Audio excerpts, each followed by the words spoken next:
Thunderstorm Watch number 268, effective until 10 p.m. Eastern Daylight Time. This watch includes the following counties in Michigan: Calhoun, Clinton, Eaton, Gratiot, Hingham, and Jackson.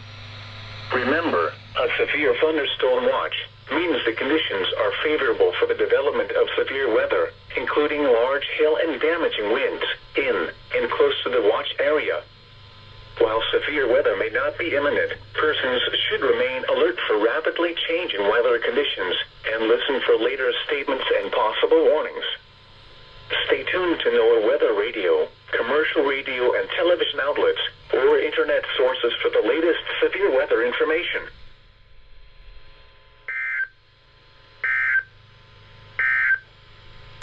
Conditions around the area at 4 p.m. At Lansing, it was mostly